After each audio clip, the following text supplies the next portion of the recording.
உலகம் முழுவதும் வாழக்கூடிய ஸ்பிரிச்சுவல் ஜோதிடம் டிவி நேயர்கள் அனைவருக்கும் உங்கள் தாம்பரம் ஸ்ரீ வாராகி ஈசனேசன் சுவாமியுடைய நல்லாசிகள், வாழ்த்துக்கள். ஜெய் வாராகி, ஜெய் ஜெய் வாரா. மனித வாழ்விலே பெரும் பாக்கியத்தை எல்லாம் ஏற்படுத்தக்கூடிய, பெரும் மாற்றங்களை எல்லாம் நித்தம் நித்தம் பெரும் மாற்றங்களை, ஏற்ற இறக்கங்களை ஏற்படுத்தக்கூடிய ஆதித்யாதி நவகிரகங்களை வணங்கி இந்த பிரபஞ்சம் அடியேனுக்கு தந்துருளிய அந்த ஞானத்தையும் விஞ்ஞானத்தையும் வணங்கி பிரபஞ்சத்தை வணங்குகிறேன், பஞ்சபூதங்களை வணங்குகிறேன். அன்பு பக்தர்களே, செவ்வாய் இடமாற்றம், செவ்வாய் பயிற்சி. ஒரு கிரகம், சின்ன கிரகம் அசைஞ்சு கொடுத்தா கூட அதனாலும் நிறைய மாற்றங்கள் நிகழும். வெறும் வருட கிரகங்கள் மட்டும்தான் மாற்றங்களை செய்யும்.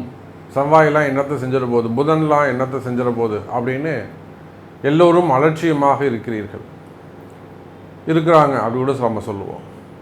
ஒரு ஜோதிடர் எந்த ஒரு கிரகத்தையும் அலட்சியமாக எடுத்துக்கவே கூடாது. எல்லா கிரகத்துக்கும் இம்பார்ட்டன்ட் கொடுக்கணும். அப்போது புதன், நம்ம இன்னும் சொல்லப்போனால் இந்த புதன் பயிற்சி கூட நம்ம பதிவுகள் போடலாம். ஏன்னா புதன் இல்லாமல் கடன் இல்லை, புதன் இல்லாமல் நோய் இல்லை. ஒரு மனுஷனுக்கு புதுசாக ஒரு நோய் வருதுன்னா அதுக்கு புதன் காரணமாக இருப்பார். நம்ம எல்லாத்துக்கும் சனியை பிடிச்சி உளிக்கின்னு இருக்கோம், எல்லாத்துக்கும் குருவை பிடிச்சி கட்டின்னு இருக்கோம். அப்போ சிறு சிறு கிரகங்கள் கூட, செவ்வாயின்னு சொன்னாக்கா செவ்வாயை போல் நவகிரகங்களில் வீரியமிக்க ஒரு ஆற்றல் மிக்க கிரகம் வேறு எதுவுமே கிடையாது. ரொம்ப பவர்ஃபுல்லான ஒரு பிளானட்னா அது வந்து செவ்வாய் தான். அப்போது அந்த செவ்வாயுடைய இடமாற்றம் அப்படின்னு சொல்லிட்டு நம்ம இரண்டாவது பதிவாக நம்ம போடுறோம். இந்த 45 நாட்களில் முன்னுக்கு வந்தவங்க நிறைய பேர் இருக்கிறாங்க. நிறைய அன்பர்கள் வெளியூர், வெளிநாடுகள், குறிப்பாக வெளிநாடுகளில் இருந்து நிறைய அன்பர்கள், சார் உங்களுடைய அந்த செவ்வாய் இடமாற்றம் பயிற்சி வந்து எனக்கு ரொம்ப யூஸ்ஃபுல்லாக இருந்தது, இதுவரை நான் அந்த மாதிரி கேள்விப்பட்டதே இல்லை சார், நீங்கள் அதனால் ரொம்ப அது போட்டிருந்தீங்க, எனக்கு ரொம்ப யூஸ்ஃபுல்லாக இருந்தது அப்படின்னு சொன்னாங்க. அதே போல் இந்த பக்கம் திருநெல்வேலி சைடு, இந்த பக்கம் கோயம்புத்தூர் சைடு, ஸோ வெளிநாடுகள் வெளி மாநிலங்களில் இருந்தெல்லாமே கூட நிறைய பாராட்டுகள் வந்தது. அப்போ இந்த முறை செவ்வாய் இடமாற்றம் எப்போ நிகழப்போகுது அப்படின்னு பார்த்தீங்கன்னாக்கா, ஜூலை மாதம் 12ஆம் தேதி வெள்ளிக்கிழமை முதல் ஆகஸ்ட் மாதம் 25ஆம் தேதி திங்கட்கிழமை வரை. அப்போ ஜூலை 12லேருந்து ஆகஸ்ட் 25 வரை. அப்போ ஆல்மோஸ்ட் ஒரு 48 நாட்கள் செவ்வாய் பகவான் தன்னுடைய சொந்த வீடான மேஷத்திலிருந்து ரிஷபத்திற்கு பயிற்சி அடைகிறார். திரும்பவும் சொல்கிறேன், செவ்வாய் தானே, இவரால் என்ன மாற்றங்கள் வந்துட போகுது, இவர் என்ன பெருசாக செஞ்சிட போகிறாருன்னு அல்ப பிறவி ஆகிய நாம், இந்த மானிட பிறவி எல்லாமே அல்ப பிறவி தான். கிரகத்தையோ தெய்வத்தையோ எதிர்த்து நின்று செய்கிறதுக்கு நம்மகிட்ட ஒன்றும் விஷயமே கிடையாது. எந்த அப்பேற்பட்ட திறமை வாய்ந்த மனிதர்கள் இங்கே யாரும் கிடையாது. அவர்கள் சித்தராக இருந்தாலும் சரிதான், முனிவராக இருந்தாலும் சரிதான், அஷ்டமா சித்திகளை பெற்றவராக இருந்தாலும் சரிதான், கிரகத்தை எடுத்து நான் ஜெயிக்கிறேன் அப்படின்னு சொல்கிறதுக்கு இங்கே எந்த மனிதனுக்கும் அதிகாரம் இல்லை. அப்போ அந்த வெறும் செவ்வாயின்னு யாராவது அலட்சியமாக நினைப்பார்களே, ஆனால் அவர்கள் ஏமாந்து போவார்கள். அவங்க தான் ஏமாந்து போவாங்க. அலட்சியமாக இருக்கிறவங்க ஏமாந்து போவாங்க. ஐயோ செவ்வாய் பயிற்சியா, ஏதோ சாமி சொல்கிறாங்க, இதில் ஒரு விஷயம் இருக்கும், இதை நாம் கொஞ்சம் பின்பற்றுவோமே, இதை நாம் கொஞ்சம் கேட்ச் பண்ணுவோமேன்னு அதை டீப்பாக கொஞ்சம் அனலைஸ் பண்ணி டீப்பாக ஃபாலோ பண்ணிங்கனாக்கா ஒருவேளை உங்களுடைய வெற்றி இதில் கூட ஒளிந்திருக்கலாம். அது தெய்வ ரகசியமாகவோ அல்லது தேவ ரகசியமாகவோ அல்லது உங்கள் ஜோதிட ரகசியமாகவோ கூட இருக்கலாம். அப்போது அன்பு பக்தர்களே, இந்த ஜூலை 12 முதல் ஆகஸ்ட் 25 வரை செவ்வாய் பகவான் தனக்கு 2ஆம் பாவமாக தனஸ்தானத்திற்கு ரிஷபராசிக்கு பயிற்சி அடைகிறார். என்னெல்லாம் எந்தெந்த சப்ஜெக்ட்லாம் இதில் வந்து மெயினாக நம்ம பேச போகிறோம், இதெல்லாம் நடக்க போகுது. ஒரு முக்கியமான காம்பினேஷன்ஸ், பிளானட்டுடைய கிரக காம்பினேஷன்ஸ் நம்ம இங்கே பார்க்க போகிறோம். குருவும் செவ்வாயும் இணைவு. குருவும் செவ்வாயும் இணைவு அது என்ன சாமி, செவ்வாய் குரு சார், அது மிகப்பெரிய குரு மங்கள யோகம் சார், புரியுதுங்களா? செவ்வாய் மங்களகாரகன், மாங்கல்யக்காரகன், தனகாரகன், அபிவிருத்திக்காரகன், அது எல்லாமே யார் இங்கே வந்து இருக்காருங்க, சுக்கிரனுடைய வீட்டில். அப்போ இந்த கணவன் மனைவி பிரச்சனைகள் இருக்குமே, ஆனால் மனைவி விட்டு போயிட்டாங்க, கணவன் விட்டு போயிட்டாங்க, எல்லாம் வசியம் சம்மந்தப்பட்டு பிரிஞ்சு போயிட்டாங்க, ஆசைப்பட்டு இன்னொருத்தர் இழுத்துன்னு போயிட்டாங்க, இல்லை வேறு இடத்துல போய் வாழ்கிறாரு. அப்போ இந்த மாதிரி ஆணோ பெண்ணோ கணவன் மனைவியிடையே இருக்கக்கூடிய பிரச்சனைகள் விலகும். இது அதுக்கான பரிகாரங்கள்லாம் இந்த 45 நாட்களை செய்யணும். இதெல்லாம் ஜோதிட ரகசியம், இதெல்லாம் ஜோதிட சூக்ஷ்மங்கள். நான் அதுதான் சொன்னேன், எதையுமே நாம தான் புத்திசாலி, நீங்கள் அலட்சியமாக இருக்கக்கூடாது. சொல்கிறத அதை இன்னும் கூட நீங்கள் என்னை விட நீங்கள் இன்னும் ப்ரில்லியண்ட்டாக திங்க் பண்ணுங்கள், இன்னும் நீங்கள் சயின்டிஃபிக்காக திங்க் பண்ணுங்கள். நான் சொல்கிறது எந்த அளவுக்கு மேட்ச் ஆகுதுன்னு, உண்மையாக பொய்யான்னு கொஞ்சம் டீப்பாக அனலைஸ் பண்ணுங்கள், நீங்கள் பண்ணுங்கள். அப்போ இந்த செவ்வாய் பகவானை பொறுத்தவரையில் சுக்கிரனுடைய வீட்டுக்கு வருகிறார். செவ்வாயும் சுக்கிரனும் சேர்ந்தால் அதுவும் ஒரு மகாலட்சுமி யோகம், அதுவும் ஒரு வீரம், தைரியம். ஒரு வெறும் செல்வம் மட்டும் இருந்தால் போகாது, செல்வத்துக்கு வச்சு காப்பாற்றுறதுக்கு ஒரு தைரியமும் ஒரு வீரமும் வேண்டும். அப்போ அதோடு புத்தி அறிவுன்னு சொல்லக்கூடிய குருவும் அங்கு இணைகிறார். அப்போ நல்ல அறிவு இருக்குது, நல்ல புத்தி இருக்குது, நல்ல குணங்கள் இருக்குது, அதோட கூட நல்ல பணங்காசு இருக்குது. இதெல்லாம் வச்சு காப்பாற்றுறதுக்கு தைரியமும் வீரமும் இங்கே பிறக்கின்றது. அப்போ தனம், தானியம், தைரியம், இந்த 3 சம்பத்துக்களும் இந்த 3 சொத்துக்களையும் தரக்கூடிய அதி அற்புதமான 48 நாட்கள், ஜூலை 12 முதல் ஆகஸ்ட் 25 வரை. இது 12 ராசிக்கும் நடக்க போகுது, இல்லை ஒரு ராசிக்கும் உங்களுக்கு என்ன நடக்க போகுது. ரிஷபத்துக்கு வராருன்னு நம்ம சொல்லிட்டோம். மெயினாக சகோதர ஒற்றுமை கிடைக்கும். உடன் பிறந்தவங்களோட, அதாவது அப்பாவாக இருக்கலாம், அப்பா, சித்தப்பா, பெரியப்பா, மாமா, அத்தைங்க, அல்லது உடன் பிறந்தவங்க, முன்ன பின்ன இவங்கள்ட்ட ஏதேனும் கருத்து வேறுபாடுகளோ வம்பு வழக்குகளோ சண்டை சச்சரவுகளோ இருக்குமே ஆனால், அந்த மாதிரியான சண்டை சச்சரவுகள்லாம் இருக்குமே ஆனால் அதெல்லாம் கூட விலகி சகோதர ஒற்றுமை ஏற்படுவதற்கு வாய்ப்புகள் உண்டு. போச்சுனாக்கா பூமி சார்ந்த விஷயங்கள், மெயினாக இந்த செவ்வாயை சொல்லும்போது பூமி சார்ந்த விஷயங்கள், மெயினாக கனிம வளங்கள்,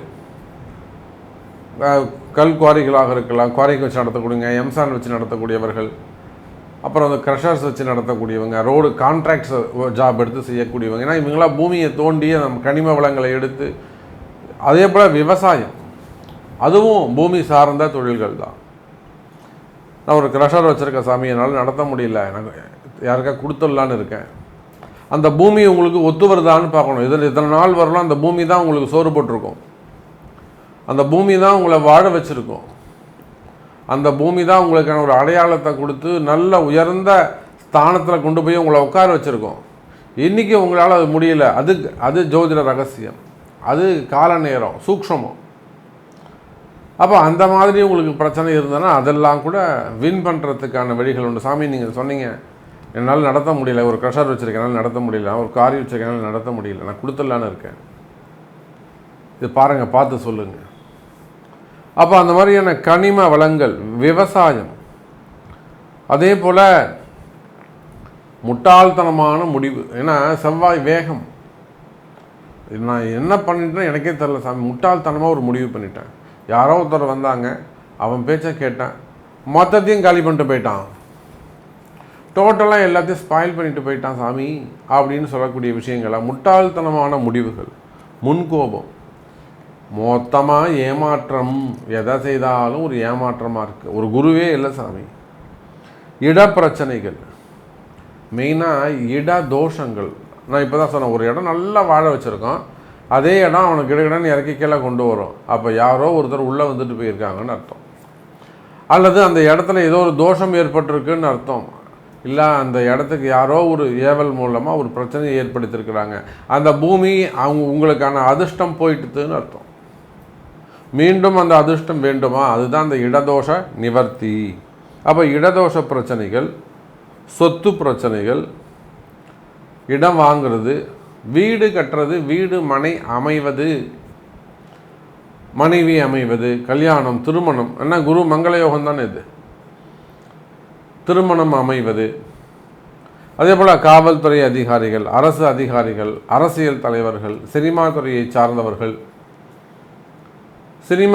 சார்ந்தவர்கள், அப்போது அதே போல் இராணுவத்தில் பணி செய்யக்கூடியவர்கள், காவல்துறை அதிகாரிகள், இவங்க எல்லாருக்குமே கூட இந்த இடத்திலே இந்த செவ்வாய் மாற்றத்தினால் பலவிதமான அதிர்ஷ்டங்கள் ஏற்பட போகிறது. ஸோ இது உங்கள் ராசிக்கு என்ன செய்ய போகுது அப்படிங்கிறத பார்ப்போம் வாருங்கள். துலாம் ராசி அன்பர்களே, ரொம்ப முக்கியமான செவ்வாய் மாற்றம். காரணம் என்னன்னு கேட்டிங்கன்னா, 7ஆம் அதிபதி 7க்குடையவன் 8க்கு செல்கிறான். இதில் ஒரு நல்ல விஷயம் என்ன அப்படின்னு கேட்டிங்கனாக்கா, துலாம் ராசி என்பர்களே, அங்கே குரு இருக்கிறார். 3க்கும் 6க்கும் உடையவன் அந்த குரு. உங்களை பொறுத்தவரையிலும் நீங்கள் துலாம் லக்னமானாலும் துலாம் ராசி ஆனாலும் 3க்கும் 6க்கும் உடையவன். அப்போ 3, 6, 7, 8 சம்பந்தப்படுது. ரொம்ப கடுமையான காலமாக இது இருக்க போகின்றது. அதிக எச்சரிக்கையோடு கவனமாக இருக்க வேண்டும் துலாம் ராசி அன்பர்களே. இப்போ இந்த துலாம் ராசியை பொறுத்தவரையில் திடீர் இழப்புகள் அதிகம் இருந்திருக்கும். நீங்கள் அதிகம் நேசிக்கக்கூடியவர்கள், ரொம்ப ரொம்ப அப்படி அன்னோன்யமாக ஒருத்தர் இல்லாமல் ஒருத்தர் இருக்க முடியாது அப்படிங்கிற மாதிரி ஒருத்தர் இருக்கக்கூடியவங்க. இந்த தவறு எப்படி நடந்ததுன்னே நீங்கள் போட்டு மனசு ஜீர்ணிக்கவே முடியாது. அப்பேற்பட்ட இழப்புகள் எல்லாம் ஏற்பட்டிருக்கும். சரி, நான் மிஸ் பண்ணிட்டேன் நினச்சி வருத்தப்பட வேண்டியதாக இருக்கும். பெரிய பேரிழப்புகள், ஈடுகட்ட முடியாத இழப்புகள், இவையெல்லாம் கடந்த காலங்களில், குறுகிய காலங்களில் இதெல்லாம் நடந்திருக்கும் துலாம் ராசி என்பர்களே. அது உறவு முறைகளாக இருக்கலாம், ரிலேஷனாக இருக்கலாம், பிஸ்னஸாக இருக்கலாம், அல்லது உங்களுடைய சேவிங்ஸாக இருக்கலாம், பணமாக இருக்கலாம், ஹெல்த்தாக இருக்கலாம். அப்படி உடம்பு விட்டுட்டேன் மேடம், ஹெல்த்தாக இருக்கலாம். அப்போ ஏதோ ஒரு பேர் புகழாக இருக்கலாம், பிள்ளைங்களாக இருக்கலாம், கணவன் மனைவியாக இருக்கலாம், உறவுகளாக இருக்கலாம், அல்லது வீடு வாசலாக இருக்கலாம், சொத்தாக இருக்கலாம், தொழிலாக இருக்கலாம், வேலையாக இருக்கலாம். அப்போ ஏதோ ஒரு விஷயத்தை மிகப்பெரிய ஒரு மிஸ் பண்ணியிருப்பீங்க துலாம் ராசி என்பர்களே. இன்னும் கூட அந்த அதிர்ஷ்டம் உங்களை துரத்தி கொண்டிருக்கிறது. ஒரு நிம்மதி இல்லை சாமி, எனக்கு தொடர்ந்து ஏதோ ஒரு விஷயம் என்னை துரத்திக்கிட்டே இருக்குது. ஒரு செய்வனை வச்ச மாதிரி, ஒரு சூன்யம் வச்ச மாதிரி என்னை சுற்றி ஏதோ ஒன்று நடக்குதுங்க சாமி, ஏதோ ஒன்று நடக்குது. பட் என்னால் அதை ப்ராப்பராக சொல்ல முடியல, பட் ப்ராப்ளம் இருக்குது. இந்த மாதிரி சொல்லக்கூடிய துலாம் ராசினியர்களே, 7க்குடையவன் 8க்கு வருகிறான், 3, 6க்குடையவனோடு இணைகிறான். மற்ற ராசிக்கெல்லாம் நம்ம சிறப்பாகவே சொல்லிட்டு வரோம். ஆனால் இந்த துலாம் ராசியை பொறுத்தவரையில் எச்சரிக்கை தேவை. 7, 8 சம்பந்தப்படுமே, ஆனால் ஆயுள் சம்பந்தப்பட்ட பிரச்சனைகள், ஆயுள் பங்கங்கள், மெயினாக உடல்நிலை ஆரோக்கியத்தில் அதிக அக்கறை தேவை. அதே போல் கண்டிப்பாக ஒரு ஆயுஷம் பண்ணிக்கிறது. ஆயுஷமத்தோடு என்ன மாதிரி நட்சத்திர ஹோமங்களா, அபயங்கர ஹோமங்கள், அல்ல அஸ்திர ஹோமங்கள், இந்த மாதிரி ஒரு சில விஷயங்களை சேர்த்து செய்து கொள்வது சிறப்பு. மனசில் தொடர்ந்து பயம் இருந்து கொண்டே இருக்கிறதா? மனசு ஒரு பதட்டமாகவே இருக்குது சாமி, மனசு ஒரு பயமாகவே இருக்குது சாமி, பணங்காசு இருக்குது, ஆல்ரெடி நிறைய நான் மிஸ் பண்ணிட்டேன், நல்லா இருந்த உடம்பு சாமி திடீர்னு இப்படி ஆயிடுச்சு, நல்லா ஓடி ஆடி விளையாடக்கூட படுத்துட்டாரு. ஸோ இந்த மாதிரி உடல்நிலை ஆரோக்கியத்தில் பிரச்சனைகள் இருக்குமே, ஆனால் கவலை வேண்டாம் துலாம் ராசி என்பவர்கள். உடனடியாக அதுக்கு ஒரு தீர்வு. உங்களுடைய பிறப்பு ஜாதகத்தை கொண்டு இப்போ அவருக்கு என்ன தசாபுத்தி நடக்குது, என்ன கால நேரங்கள் எப்படி இருக்குது, எந்த கிரகம் இப்படி அவர் ஆறதுக்கு எந்த கிரகம் காரணம், இதெல்லாம் கொஞ்சம் கண்டுபிடிச்சி அதற்குரிய பரிகாரங்கள் வீட்டில் செய்யலாம்னா வீட்டில் செய்யலாம், இல்லை கோவிலில் தான் செய்யணும்னா கோவிலில் செய்யலாம். அந்த மாதிரி வழிபாடுகள் மிக மிக முக்கியம் எனதொருமை துலாம் ராசி நேயர்களே. அப்போ 7க்குடையவன் 8க்கு போகிறான். மறைமுகமான ஏமாற்றங்கள், நான் தான் முன்கூட்டியே அந்த தலைப்பிலே சொல்லியிருந்தேன். ஃபஸ்ட்டு 10 நிமிஷம் காமனாக தான் நான் பேசியிருக்கிறேன். அப்போ பணங்காசு எதாவது கொடுத்து ஏமாந்துட்டிங்களா, இல்லை கடன் வாங்கிட்டு திருப்பி கொடுக்க முடியாமல் தாங்காமல் இருக்கீங்களா, மிகப்பெரிய பிரச்சனைகளை சந்திக்கிறீங்களா? நிச்சயமாக துலாம் ராசி அன்பர்களே, நிச்சயமாக அந்த மாதிரியான பிரச்சனைகள் இருக்குமே, ஆனால் அவை கஷ்டங்கள் விலகும். குறிப்பாக கடன் சுமைகள், கடன் பிரச்சனைகள், வம்பு வழக்குகள், அதே போல் கோர்ட்டு கேஸு சம்பந்தப்பட்ட பிரச்சனைகள், நீங்கள் யாராக வேண்டுமானாலும் இருக்கலாம். மிகப்பெரிய அரசியல் தலைவர்களாக இருக்கலாம், அரசு அதிகாரிகளாக இருக்கலாம், மடாதிபதிகளாக இருக்கலாம், டாப்பர் ஹையர் லெவலில் ப்ரெஸ் மீடியா லெவலில் இருக்கலாம், சினிமா துறையை சார்ந்தவர்களாக இருக்கலாம், பெரிய பணக்கார குடும்பத்தை சேர்ந்தவர்களாக இருக்கலாம், செல்வந்தர்களாக இருக்கலாம். அப்போ நீங்கள் யாராக இருந்தாலும் இந்த செவ்வாய் பகவான் 7லிருந்து 8க்கு போகும்போது என்ன செய்வார்னு எனக்குத்தான் தெரியும். அதிக எச்சரிக்கை, அதிக கவனம் தேவை துலாம் ராசி அன்பர்களே. அதோடு மட்டுமல்ல, துலாம் ராசியை பொறுத்தவரையில் மூல நட்சத்திரத்தன்று ஆஞ்சநேயர் பெருமானுக்கு வெத்தலை மாலை போட்டு ஒரு வெண்ணக்காப்பு சாத்தி ஒரு வழிபாடு செய்வது சிறப்பு. பொதுவாக இந்த துலாம் ராசி என்பவர்களுக்கு மூல நட்சத்திரம் ஆஞ்சநேயர் வழிபாடு கை கொடுக்கக்கூடியதாக இருக்கும். சிறு சிறு பரிகாரங்களாக இது இருக்கும். அப்போ இது போக இலசாமி எனக்கு நீங்கள் சொன்னதெல்லாமே கரெக்டு, எனக்கு மனசு ஒரு பயமாகவே இருக்குது, என்னால் கடன் பிரச்சனை தாங்க முடியல, கடன் கொடுத்தவன் இம்சை பண்ணுறான், அல்லது நான் பணம் கொடுத்து ஏமாந்துட்டேன் சாமி, என்னால் கட்ட முடியல, வட்டி கட்ட முடியல, நான் ஏமாந்துட்டேன், எனக்கு கொடுத்த பணம் வருமா? அப்போ அல்லது ஹெல்த் இஷ்யூஸ் இருக்குது, ஆரோக்கிய குறைவுகள் இருக்குது, எனக்கு அது சரியாகுமா? அல்லது வேலையில் பிரச்சனைகள் இருக்குது, நான் வேலை செய்கிற இடத்துல எனக்கு வேலை உள்நாடாக இருக்கலாம், வெளிநாடாக இருக்கலாம், விசா சம்பந்தப்பட்ட பிரச்சனைகளாக இருக்கலாம், அல்லது வம்பு வழக்குகளாக இருக்கலாம், கோர்ட்டு கேஸாக இருக்கலாம், யாரோ ஒருத்தர் உங்களை ஏமாத்திருக்கலாம், செய்யாத குற்றங்களுக்கான தண்டனைகளாகவும் இருக்கலாம். அப்படி அதெல்லாம் அந்த மாதிரியான பிரச்சனைகள் இருக்குமே. ஆனால் நிச்சயமாக எனதருமை துலாம் ராசி அன்பர்களே, அவற்றுக்கு எல்லாருக்குமே கூட உங்களுடைய பிறப்பு ஜாதகத்தை கொண்டு, சாமி எனக்கு இந்த மாதிரி நடந்திருக்குங்க, என்னுடைய கொஸ்டின் இதுதான், இது கிளியர் ஆகுமா, கிளியர் ஆகாதா, இது நடக்குமா, இது நடக்காதா, இது நடக்கணும்னா நான் என்ன செய்யணும் அப்படிங்கிற பரிகாரங்களை தெரிந்து வழிபாடுகளை தெரிந்து செய்வீர்களே ஆனால் நிச்சயமாக வெற்றி உங்களுக்கு கிடைக்கும். நம்பிக்கையோடு செய்ய வேண்டும் துலாம் ராசி அன்பர்களே. அதே போலத்தான் திருமண யோகங்கள், தொழில் அமைப்புகள், வருமானங்கள், திருமண யோகங்கள் கைகூடும். முதல் திருமணம், இரண்டாவது திருமணம், வயோதிக திருமணம், 40 வயசு 42 வயசு திருமண யோகங்கள் கைகூடும். அதே போல் வீட்டில் வேறு ஏதேனும் அடுத்தடுத்த ஒரு பிரச்சனை வந்துக்கிட்டே இருக்குது, ஒருத்தருக்கு மாதிரி ஒருத்தர் உடம்பை படுத்திக்கிட்டே இருக்குது, இல்லைன்னா குடும்பத்தில் ஒருத்தர் மாதிரி ஒருத்தர் ஏதேனும் பிரச்சனைகள் வந்துக்கிட்டே இருக்குன்னா அதில் இடதோஷங்கள், செய்வினை கோளாறுகள், சம்திங் ஒரு பிளாக் மேஜிக் ப்ராப்ளமாக இருக்கும். அப்போ அதுக்கு எல்லாருக்குமே கூட உடனடியான அதுக்குரிய பரிகாரங்கள் செய்து கொள்வது, ஹோமங்கள், யாக வேள்விகள் செய்து கொள்வது சிறப்பு. அது போக பார்த்தீங்கன்னாக்கா துலாம் ராசி என்பர்களே, தொழில் அமைப்புகள் சிறப்பாக இருக்கும். குறிப்பாக செவ்வாய் பகவான் சார்ந்த காரகத்துவங்கள், அசந்த கனிம வளங்கள், க்ரஷரு, குவாரிஸ் வச்சு நடத்தக்கூடியவங்க, என்னால் நடத்த முடியல சாமி, நான் யாராவது லீஸுக்கு கொடுத்துலான்னு இருக்கேன், யாராவது இருந்தால் சொல்லுங்கள், நான் பார்த்துக்கிட்டு இருக்கேன், எனக்கு கிடைக்கல. அந்த மாதிரி கனிம வளங்கள், விவசாயிகள், விவசாயங்கள் செய்யக்கூடியவர்கள், தோப்பு துறவு வச்சு நடத்தக்கூடியவங்க, கடன் சுமைகள். அப்போது துலாம் ராசி என்பவர்களை 7 8க்கு செல்கிறான், அதோடு 3 6 இணைகிறான்.